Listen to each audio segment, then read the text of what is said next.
কেমন ছিল আমার নবীর চরিত্র জানতে মন চায় না? জানতে মন চায় কিনা বলেন? সম্মানিত হাজির, আল্লাহ তাআলা তার প্রিয়তম হাবিবের চরিত্র মাধুর্যের বর্ণনা দিতে যে বড্ড চমৎকার করে বলেছেন। আল্লাহ তাআলা গোটা পৃথিবীকে সাজিয়েছেন। গোটা পৃথিবীর সমস্ত আয়োজন, চাকচিক্য, সৌন্দর্য, রূপ লাবণ্য, সম্ভোগ আর উপভোগকে আল্লাহ তাআলা বলেছেন কালিল, তুচ্ছ, নগণ্য, সামান্য। যেমনটি পবিত্র কোরআনের 4 নং সূরা সূরা নিসা 77 নং আয়াতের বর্ণনা। কুল, হে নবী আপনি বলুন, মাতাউদ দুনিয়া কালিল, দুনিয়ার সম্ভোগ, উপভোগ, দুনিয়ার যাবতীয় আয়োজন এটা তুচ্ছ। সুবহানাল্লাহ কইবেন না? কিন্তু আল্লাহ তাআলা তার প্রিয়তম হাবিবের চরিত্র মাধুরীর বর্ণনা দিতে যে তিনি বলেন আযীম, সুউচ্চ, সুমহান। যেমনটি পবিত্র কোরআনের 68তম সূরা সূরা কলামের 4 নং আয়াতের বর্ণনা, ওয়া ইন্নাকা লাআলা খুলুকিন আযীম, and verily you are on an exalted standard of character। হে নবী, নিঃসন্দেহে আপনি সুমহান চরিত্রের উপর প্রতিষ্ঠিত। সুবহানাল্লাহ। সম্মানিত হাজিরিন, খুলুক এর বহুবচন হচ্ছে আখলাক। আখলাক মানে চরিত্র, স্বভাব। এই আখলাকটা 3 রকমের হয়। কয় রকমের? 3 রকমের। একটা হচ্ছে খুলুকে হাসান, ভালো চরিত্র। কেউ আপনার মন্দ করেছে, যতটুকুন মন্দ করেছে আপনি ততটুকু মন্দ করলেন, যতটুকু আপনার খারাপ করেছে আপনি ততটুকু প্রতিশোধ নিলেন, বেশি নিলেন না। এটাকে বলা হয় খুলুকে হাসান, ভালো চরিত্র। দ্বিতীয় প্রকার চরিত্র হচ্ছে খুলুকে কারীম, উত্তম চরিত্র। কেউ আপনার ক্ষতি করেছে, আপনি কোনো প্রতিশোধ নিলেন না, তাকে ক্ষমা করে দিলেন, এটাকে বলা হয় খুলুকে কারীম, উত্তম চরিত্র। আর সর্বশেষ চরিত্র হচ্ছে খুলুকে আযীম, সুমহান চরিত্র। কেউ আপনার ক্ষতি করেছে, আপনি কোনো প্রতিশোধ নিলেন না, ক্ষমা করতে করলেনই, বরং তার আরো উপকার করে দিলেন। সুবহানাল্লাহ। আল্লাহ তাআলা তার প্রিয়তম হাবিবকে খুলুকে আযীম, সুমহান চরিত্রের অধিকারী বানিয়েছিলেন। সুবহানাল্লাহ। প্রিয় নবীর ইন্তেকালের পর আম্মা জান আয়েশা সিদ্দিকা রাদিয়াল্লাহু তাআলা আনহার কাছে মানুষজন প্রিয় নবীর চরিত্র কেমন ছিল সেটা জানতে চায়। কাইফা কানা খুলুকুন নবী সাল্লাল্লাহু আলাইহি ওয়া আলিহি ওয়াসাল্লাম, how was the character of the prophet, peace and blessing of Allah be upon him. ওহে উম্মতের জননী, ওহে আম্মা জান, আমাদের বড্ড জানতে ইচ্ছে করে আমার নবীর চরিত্র কেমন ছিল। সুবহানাল্লাহ। উম্মতের জননী আয়েশা সিদ্দিকা রাদিয়াল্লাহু তাআলা আনহা তিনি বলেন, কানা খুলুকুহু আল কুরআন, আমার নবীর চরিত্র ছিল 30 পারার কোরআন। His character was the Quran. He taught the Quran, he memorized the Quran, he implemented the Quran, and he followed it through, and he lived his life according to the Quran. উচ্চ আওয়াজ করে পড়ি সুবহানাল্লাহ। আমার নবী চরিত্র ছিল 30 পারা কোরআন। তিনি কোরআন শিখেছেন, কোরআন মুখস্থ করেছেন, কোরআনের হুকুম আহকাম, বিধিবিধানগুলো নিজের মধ্যে এবং সমাজে প্রতিষ্ঠিত করেছেন। আমার নবী সাল্লাল্লাহু আলাইহি সাল্লাম কোরআনের রঙে নিজেকে এমনভাবে রাঙিয়েছেন, সাহাবায়ে কেরাম বলেন, ইন্দামা রাসূলুল্লাহ সাল্লাল্লাহু আলাইহি ওয়া আলিহি ওয়াসাল্লাম ইয়ামশি আলাল আরদ কানা আল কুরআন ইয়ামশি আলাইহি as if a living Quran is walking on the street। আমার নবী যখন রাস্তার বুক চিরে হেঁটে যেতেন, মনে হতো জীবন্ত কোরআন রাস্তা দিয়ে হেঁটে চলছে। সুবহানাল্লাহ। এজন্যই তিনি বলতেন, ওয়া ইন্নামা বুইসতু লিউতাম্মিমা মাকারিমাল আখলাক, I have only been sent to perfect good moral character। আমি এসেছি সর্বোত্তম, সবচেয়ে সুন্দর, সবচেয়ে নিখুঁত চরিত্রের পূর্ণতা দানের জন্য। সুবহানাল্লাহ। তার মানে আমরা এমন একজন নবী এবং রাসূল পেয়েছি যে নবীর মধ্যে ছিল সর্বোত্তম চরিত্রের পূর্ণতা, অপার দয়ার মহাসাগর, করুণার স্নিগ্ধ আলোক দ্বারা, হৃদয় গ্রাহী কোমলতা, শ্রেষ্ঠ মানবতা, ক্ষমার মাহাত্ম্য, বিনয়ের অগাধ গভীরতা, ত্যাগের মহিমা, ন্যায়ের অনুপ্রেরণা, যিনি দয়া, ক্ষমা, বিনয়, প্রজ্ঞা, ত্যাগ ও ন্যায় সমন্বয়ে গোটা পৃথিবীকে আলোকিত করেছেন। সুবহানাল্লাহ। আল্লাহ তাআলা পবিত্র কোরআনের 21তম সূরা সূরা আল আম্বিয়ার 107 নম্বর আয়াতে জগৎবাসীকে জানান দিয়েছেন, ওয়ামা আরসালনাকা ইল্লা রাহমাতাল লিল আলামিন, and we have not sent you, O prophet, O Muhammad, except as a mercy to the world. হে নবী, আপনাকে গোটা বিশ্বের জন্য রহমত করে, দয়ার উপমা করে আমি পাঠিয়েছি। সুবহানাল্লাহ। এজন্য কেউ যদি সর্বোত্তম চরিত্রবান হতে চায়, সবচেয়ে নিখুঁত, সবচেয়ে সুন্দর আদর্শবান হতে চায়, তার জন্য একমাত্র অনুসরণীয়, অনুকরণীয় ব্যক্তিত্ব হচ্ছেন আপনার নবী, আমার নবী মুহাম্মদ মুস্তাফা সাল্লাল্লাহু আলাইহি ওয়াসাল্লাম। আমার নবীর মধ্যেই রয়েছে মানুষদের জন্য উত্তম চরিত্র, উত্তম আদর্শ। যেমনটি আল্লাহ তাআলা পবিত্র কোরআনের 31তম সূরা সূরা আহজাবের 21তম আয়াতে বলেছেন, লাকাদ কানা লাকুম ফি রাসূলিল্লাহি উসওয়াতুন হাসানাহ, indeed in the messenger of Allah you have an excellent example. নিঃসন্দেহে নবীজির মধ্যেই রয়েছে তোমাদের জন্য উত্তম আদর্শ। সুবহানাল্লাহ। এজন্য আমরা যদি উত্তম চরিত্রবান হতে চাই, উত্তম আদর্শবান হতে চাই, আমাদের কাকে অনুসরণ করতে হবে? রাসূলকে অনুসরণ করতে হবে। আমরা পারবো তো ইনশাআল্লাহ। সম্মানিত হাজিরিন, আমার নবীর চরিত্র মোবারক কেমন ছিল আমরা একটু সংক্ষেপে বলবো। আপনারা শুনতে রাজি আছেন তো ইনশাআল্লাহ? সহিহ বুখারী 2910 নং হাদিসের বর্ণনা, হযরতে জাবের রাদিয়াল্লাহু তাআলা আনহু তিনি বলেন যে আমার নবী সাল্লাল্লাহু আলাইহি ওয়াসাল্লাম একবার একটা যুদ্ধ থেকে মদিনাতে ফিরছেন। মধ্য দুপুরে উত্তপ্ত ধুলাবালি মারিয়ে সাহাবায়ে কেরাম যখন ক্লান্ত পরিশ্রান্ত, আমার নবী কাফেলাকে বিশ্রাম করতে বললেন। তিনি হাঁটি হাঁটি পা পা করে একটি উপত্যকায় একটি ব্যাবলা গাছের নিচে তরবারিটা রেখে তিনি বিশ্রাম গ্রহণ করলেন। দূর থেকে এক বেদুইন দেখল আমার নবী একাকী নিরস্ত্র ঘুমন্ত অবস্থায় আছে। সে মনে মনে ভাবল, আমার বাপদাদার ধর্মের বিরুদ্ধে যে মুহাম্মদ সাল্লাল্লাহু আলাইহি সাল্লাম নতুন এক ধর্মের দাওয়াত দিচ্ছে, তাকে দমিয়ে দেওয়ার এই একটা সুযোগ। সে হাঁটি হাঁটি পা পা করে সে পাহাড়ের উপত্যকায় পৌঁছালো। আমার নবীর মোবারক তরবারি হাতে নিয়ে সে নবীর দিকে তরবারি তুলে ধরে বলছে, মান ইয়ামনাউকা মিন্নি ইয়া মুহাম্মদ, ও মুহাম্মদ, আমার হাত থেকে তোমাকে কে বাঁচাবে? আল্লাহু আকবার। আমার নবী সাল্লাল্লাহু আলাইহি সাল্লাম শান্ত কণ্ঠে তিনি বললেন, আল্লাহ আল্লাহ আল্লাহ সালাসান, তিনবার বললেন যে আমাকে আমার আল্লাহ বাঁচাবেন। সুবহানাল্লাহ। আমার নবীর কণ্ঠ থেকে যখন আল্লাহ শব্দটি উচ্চারিত হলো, বেদুইনের শরীরে এমন এক কম্পন তৈরি হলো, সাথে সাথে তার হাত থেকে তরবারি ফসকে পড়ে গেল। কেমন নবী! আমরা কেউ আমার রবকে জানতাম না, তাওহীদ কি বুঝতাম না। আমার নবী এসে আমাদেরকে তাওহীদের শিক্ষা দিয়েছেন। আজকে আমাদের কিছু মানুষেরা বলে না, আল্লাহ এবং তার রাসূলের নাম পাশাপাশি রাখা যাবে না, শিরক হয়ে যাবে, বলে কিনা? তো আমরা তাওহীদ কার মাধ্যমে পেয়েছি?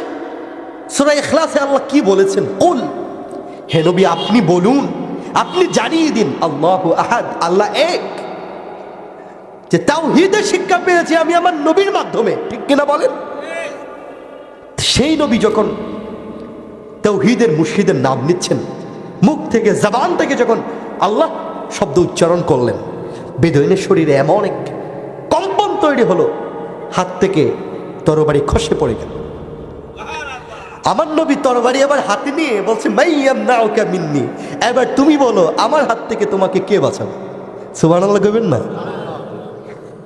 এবার বেদুইন বলছে যে আমি শুনেছি আপনি বড্ড দয়ালু, আমি জানি আপনি ন্যায় বিচার করেন। আমার নবী সাল্লাল্লাহু আলাইহি সাল্লাম যাকে একাকী নিরস্ত্র ঘুমন্ত অবস্থায় পেয়ে শত্রু হত্যা করতে চেয়েছিল, প্রতিশোধ নিতে এসেছিল, এই রকম শত্রুকে আমার নবী নিঃশর্তে ক্ষমা করে দিলেন। বেদুইন চলে গেল তার গোত্রের কাছে, যে কি বলছে শুনলে অবাক হবেন। সে যে বলছে, জিতুকুম মিন ইনদি খাইরিন নাস, আমি পৃথিবীর সবচেয়ে সুন্দর মানুষের কাছ থেকে তোমাদের নিকট এসেছি। সুবহানাল্লাহ। সেই বেদুইন যাকে আমার নবী ক্ষমা করলেন, সে যে আমার নবীর মহানুভবতা তার গোত্রের সমস্ত মানুষের সামনে তুলে ধরলেন। কিছুদিন পর আমার নবীর সোহবত কেমন দেখেন। কিছুদিন পরে ওই বেদুইন এবং তার গোত্রের সমস্ত মানুষ মদিনা মুনাওয়ারায় এসে আমার নবীর মোবারক হাতে হাত রেখে ইসলাম কবুল করে নিলেন। এসেছিলেন নবীর প্রতিশোধ নিতে, নবীকে হত্যা করতে। আমার নবী চাইলে তাকে হত্যা করতে পারতেন, কিন্তু আমার নবী তার প্রতি দয়া দেখালেন, ক্ষমা করলেন। বিনিময়ে সে তো ইসলাম কবুল করলই, তার গোত্রের সবাই ইসলামের ছায়াতলে আসবে। সুবহানাল্লাহ। কেমন ছিল আমার নবীর চরিত্র। মদিনা মুনাওয়ারায় যখন আমার নবীর বাদশাহী চলছে, যখন কোনোভাবেই ইহুদিরা আমার নবীকে দমিয়ে রাখতে পারছে না, বিশেষ করে 7ম হিজরিতে যখন মুসলমানরা খায়বার বিজয় করল, তখন ইহুদিদের আর কোনো চক্রান্ত ষড়যন্ত্র করার সুযোগ রইল না। তখন একজন ইহুদি সম্ভ্রান্ত নারী জাইনাব বিনতে হারিস ইবনে সালাম, সে একটা ঘৃণ্য চক্রান্ত করল। আমার নবী সাল্লাল্লাহু আলাইহি সাল্লাম বকরির রানের অংশ মাংস খেতে খুব পছন্দ করতেন। তো সে আমার নবীকে দাওয়াত করে বকরির রানের অংশের গোশত সে রান্না করে সেখানে বিষ মিশিয়ে দিল, প্রাণঘাতী বিষ। আমার নবী সাল্লাল্লাহু আলাইহি সাল্লাম সরল মনে ইহুদি নারী দাওয়াত কবুল করলেন। যেই খাবার মুখে তুললেন, খাবার তো বলে দিচ্ছে, সুবহানাল্লাহ কইবেন না, বুখারীর বর্ণনা, খাবার বলে দিচ্ছে ইয়া রাসূলুল্লাহ এখানে বিষ মিশানো হয়েছে। আল্লাহু আকবার। আমার নবীর সাথে আরেক সাহাবী ছিলেন হযরত বিশর ইবনে বারা রাদিয়াল্লাহু তাআলা আনহু। আমার নবী তাকে বললেন, খেও না বিশর। বলতে বলতে সে এক লোকমা পেটে ঢুকিয়ে ফেলল। সাথে সাথে হযরত বিশর ইবনে বারা রাদিয়াল্লাহু তাআলা আনহু ওই জায়গাতেই শাহাদাত বরণ করলেন। আমার নবী খাবার থেকে খাবার চিবিয়ে ফেলে দিলেন, তিনি খেলেন না। আমার নবী জানবা সাহাবারা যখন জানতে পেলেন যে মদিনার এক ইহুদি নারী আমার নবীর খাবারে বিষ মিশিয়েছে, সাহাবায়ে কেরাম সাথে সাথে সেই ইহুদি নারীকে ধরে নিয়ে আসলেন। আমার নবী সাল্লাল্লাহু আলাইহি সাল্লাম তাকে প্রশ্ন করলেন, কেন তুমি আমার খাবারে বিষ মিশালে? সে বলল যে আমি আসমানি কিতাবে পড়েছি শেষ নবী যিনি হবেন তাকে বিষ তাকে কোনো ক্ষতি করতে পারবে না। সুবহানাল্লাহ। আমি জানতে চেয়েছিলাম আপনি কি শুধু মদিনার বাদশাহ নাকি আখিরি নবী, কিন্তু আমি বুঝতে পেরেছি আপনি শুধু মদিনার বাদশাহ নন, বরং আপনি আখিরি নবী মুহাম্মদ মুস্তাফা সাল্লাল্লাহু আলাইহি ওয়াসাল্লাম। আমার নবী সাল্লাল্লাহু আলাইহি ওয়াসাল্লাম এই মহিলাকে, যিনি ঘৃণ্য চক্রান্ত করে খাবারে বিষ মিশিয়ে আমার নবী হত্যা করার জন্য চেষ্টা করেছিলেন, এই রকম মহিলাকেও আমার নবী ক্ষমা করে দিয়েছিলেন। কেমন ছিল আমার নবীর দয়াশীলতা, কেমন ছিল আমার নবীর ক্ষমাশীলতা। সম্মানিত হাজিরিন, শুধু তাই নয়, যখন ইহুদিরা কোনোভাবেই আমার নবী সাল্লাল্লাহু আলাইহি সাল্লামকে থামাতে পারছিল না, তার মিশনকে কোনোভাবেই যখন নস্যাৎ করতে পারছিল না, তখন আরো তারা ঘৃণ্য চক্রান্তে লিপ্ত হয়। ইহুদিদের একটি শাখা গোত্র ছিল বনু রুজাইক। এই বনু রুজাইক গোত্রে একজন কালো জাদুকর ছিল, ব্ল্যাক ম্যাজিশিয়ান। সে বিভিন্ন কুফরি কালাম পড়ে কালো জাদুবিদ্যা করত। তো সে তার ছোট্ট কন্যাকে দিয়ে আমার নবীর হুজরা মোবারক থেকে চিরুনি মোবারক এবং চুল মোবারক সংগ্রহ করল। আমার নবীর চিরুনি মোবারক, চুল মোবারক সংগ্রহ করে খেজুর গাছের মূল, এই 3 জিনিস একত্র করে সেখানে কুফরি কালাম করে আমার নবীকে সে কালো জাদু করল। এই জাদুর প্রভাবে আমার নবী সাল্লাল্লাহু আলাইহি সাল্লাম মাঝে মাঝে অস্বস্তি বোধ করতেন, মাঝে মাঝে তিনি পেটে যন্ত্রণা অনুভব করতেন। তো একবার আমার নবী সাল্লাল্লাহু আলাইহি সাল্লাম দুপুর বেলায় বিশ্রাম গ্রহণ করছেন, আল্লাহ তাআলা দুজন ফেরেশতাকে আমার নবীর কাছে প্রেরণ করলেন। একজন ফেরেশতা এসে মাথার কাছে বসলো, আরেকজন পায়ের কাছে। ফেরেশতা দুইজন একে অপরের সাথে কথা বলছে। একজন বলছে যে আল্লাহর প্রিয়তম হাবিবের কি হয়েছে, আরেকজন জবাব দেয় যে তাকে জাদু করা হয়েছে। বলা হলো কে জাদু করেছে? বলে বনু রুজাইকের লাবিদ বিন আসাম জাদু করেছে। বলা হলো কি দিয়ে জাদু করা হয়েছে? বলা হলো চিরুনি, চুল এবং খেজুর গাছের মূল দিয়ে জাদু করা হয়েছে। বলা হলো সেই জাদুর সরঞ্জামাদি কোথায় আছে? উত্তরে বলা হলো বিইরে জারওয়ান, জারওয়ান নামক কূপে সেই জাদুর সরঞ্জামাদি রাখা আছে। ফেরেশতারা চলে গেলেন। আমার নবী চোখ খুলে তাকালেন। হযরত আলী ইবনে তালিব আসাদুল্লাহ আল গালিব রাদিয়াল্লাহু তাআলা আনহুকে পাঠালেন। হযরত আলী রাদিয়াল্লাহু তাআলা আনহু তিনি সেই কূপ থেকে জাদুর সরঞ্জামাদি নিয়ে আসলেন। আল্লাহ তাআলা তার প্রিয়তম হাবিবের ধৈর্যের কারণে, সহিষ্ণুতার কারণে প্রিয় নবীকে দুইটি উপহার দিলেন। একটি হচ্ছে সূরাতুল ফালাক, অপরটি হচ্ছে সূরাতুন নাস। উচ্চ আওয়াজ করে পড়ি সুবহানাল্লাহ। যে আমার নবী সাল্লাল্লাহু আলাইহি সাল্লাম সূরাতুল ফালাক এবং নাসের আয়াতগুলো পড়তে লাগলেন, এক এক করে জাদুর গিট খুলতে লাগলো। 11টি আয়াত তেলাওয়াত করলেন, 11টি জাদুর গিট খুলে গেল। সাথে সাথে আমার নবী সুস্থ হয়ে গেলেন। আমার নবী যখন সুস্থ হয়ে গেল, যে সমস্ত সাহাবারা আমার নবীকে জান দিয়ে ভালোবাসত, তারা তো দেখেছে জাদুর প্রভাবের কারণে আমার নবী 40 দিন, মতান্তরে 6 মাস তিনি দুঃখ যন্ত্রণা অনুভব করেছেন। যারা আমার নবীকে দুঃখ দিয়েছে, আমার নবী সাহাবারা তাদেরকে ছেড়ে দিবে বলেন? সাথে সাথে সেই লাবিদ বিন আসামকে তুলে ধরে আনা হলো। ইয়া রাসূলুল্লাহ, একবার হুকুম করেন, এই জাদুকরের গর্দান ফেলে দেব। কত বড় সাহস হতে পারে, সে আপনার বিরুদ্ধে কালো জাদু করেছে। আমার নবী সাল্লাল্লাহু আলাইহি ওয়াসাল্লাম বলেন, ইন্নাল্লাহা ক্বাদ শাফানি, আল্লাহ তাআলা আমাকে শাফা দান করেছেন। ওয়া ইন্নী আকরাহু আন ইয়ানতাশিরা আশ-শাররু বাইনান নাস,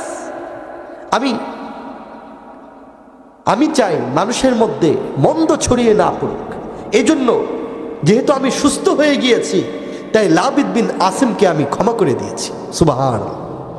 যে আমার নবীকে জাদুবিদ্যা দিয়ে কষ্ট দিয়েছে, আমার নবী তাকেও ক্ষমা করে দিয়েছিলেন। কেমন নবী ছিলেন! তো ইহুদি আমার নবীকে হত্যা করতে আসলো। হত্যা করতে এসে আমার নবীর মেহমান হলো। আমার নবী ইহুদি মেহমানের সাথে এত চমৎকার, এত দারুণ আতিথেয়তা দেখালেন, তার মনের অবস্থা পরিবর্তন হয়ে গেল। সে মনে মনে ভাবলো, এত চমৎকার একজন মানুষকে আমি হত্যা করব না, এটা শোভা পায় না। রাতের বেলা খাবার দাবার খেয়ে একটু বেশি খেয়ে ফেলেছে, খাবার দাবার খেয়ে শুয়ে পড়ল। বেশি খাওয়ার ফলে ঘুম থেকে উঠে সে বিছানা নষ্ট করে ফেলল। যখন দেখে যে বিছানা নষ্ট হয়ে গিয়েছে, তখন সে লজ্জায় রাসূল সাল্লাল্লাহু আলাইহি সাল্লামকে কিছু না বলেই সে চুপিসারে পালিয়ে চলে গেল। আমার নবী সাল্লাল্লাহু আলাইহি সাল্লাম ফজরের নামাজ পড়ে, ইশরাক পড়ে মেহমানের খোঁজ নিতে আসলেন।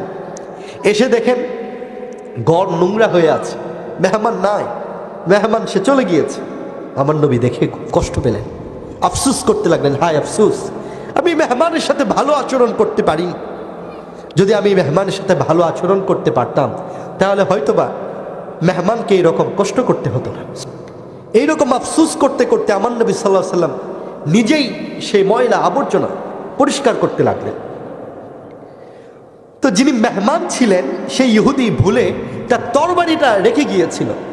যখন মনে পড়লো যে তরবারি রেখে এসেছে, সে আবার চুপি চুপি আসলো। ভেবেছে যে চুপি চুপি এসে তরবারি নিয়ে যাব, নবী তো দেখবে না।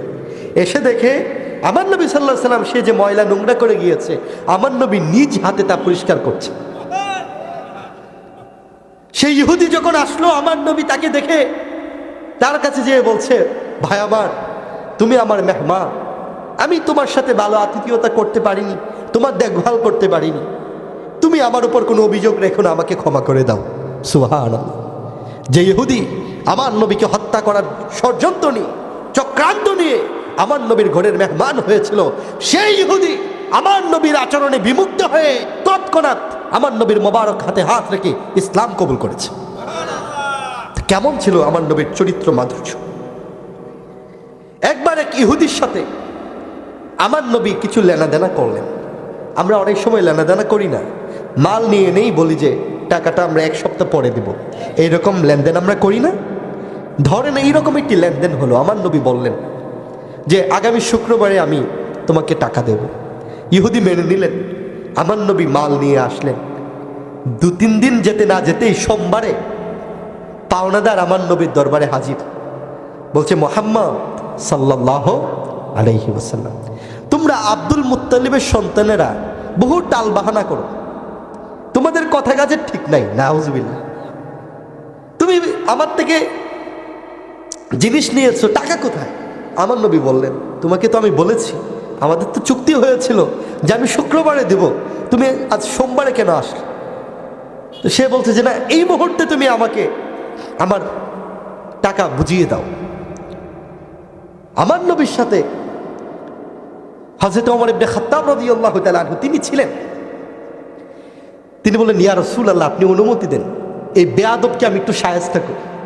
আমার নবী সাল্লাল্লাহু আলাইহি সাল্লাম বলছে, ওমর, সে আমার পাওনাদার, কই তুমি আমাকে তাগিদ দিবে যেন আমি তার পাওনা শোধ করে দিই, উল্টো তুমি তাকেই হুমকি দিচ্ছ, তুমি তো এটা ভুল করলে। আমার নবী সাল্লাল্লাহু আলাইহি ওয়াসাল্লাম হযরত ওমরকে বললেন তার পাওনা পরিশোধ করে দেওয়ার জন্য। পাওনা পরিশোধ করার পর বলছেন, ওমর, আরো 20 সা অতিরিক্ত তাকে প্রদান করুন। হযরত ওমর বললেন, ইয়া রাসূলুল্লাহ, 20 সা কেন অতিরিক্ত তাকে দেওয়া হবে? আমার নবী বললেন, 20 সা তুমি অতিরিক্ত এই কারণে দিবে, কারণ তুমি ওই ইহুদির সাথে খারাপ আচরণ করেছো, এই জন্য জরিমানা স্বরূপ তুমি তাকে অতিরিক্ত আরো 20 সা প্রদান করবে। সুবহানাল্লাহ। আমার নবীর এইরকম আচরণে মুগ্ধ হয়ে যে ইহুদি ব্যক্তি আমার নবীর কাছে এসেছিল, সে আর চুপ থাকতে পারে নাই। সে বলছে, ইয়া রাসূলুল্লাহ, আমি সেই যায়েদ ইবনে সিনা, যে প্রখ্যাত ইহুদি পণ্ডিত, আসমানি সমস্ত কিতাবের উপর আমার জ্ঞান আছে, আমি পড়েছি আখিরি নবী যিনি হবেন তিনি যত দুঃখে পড়বেন, কষ্ট পড়বেন, তাকে যত অপমান তুচ্ছ-তাচ্ছিল্য করা হবে, ততই তার ধৈর্য এবং সহিষ্ণুতা বাড়তে থাকবে। সুবহানাল্লাহ। আমার আর বুঝতে বাকি নেই, আপনি হচ্ছেন সেই আখিরি নবী মুহাম্মদুর রাসূলুল্লাহ সাল্লাল্লাহু আলাইহি ওয়াসাল্লাম। সুতরাং ইয়া রাসূলুল্লাহ, আপনি আমাকে কালিমা শাহাদা পড়িয়ে মুসলমান হিসেবে কবুল করে নিন। ইতিহাসবিদগণ লিখেছেন, সেই যায়েদ ইবনে সিনা যিনি আমার নবীর সাথে ছোট্ট একটা লেনদেন করেছিলেন, পরীক্ষা স্বরূপ নির্দিষ্ট সময়ের পূর্বেই আমার নবীর থেকে টাকা চাইতে গিয়েছিলেন, সেই যায়েদ ইবনে সিনা একজন ধনাঢ্য ব্যক্তিত্ব ছিলেন। আমার নবীর ইশক মহব্বতে তিনি এমন দেওয়ানা হয়েছিলেন, তার সমস্ত সম্পত্তির অর্ধেক আমার নবীর কদমে দান করে দিয়েছিলেন।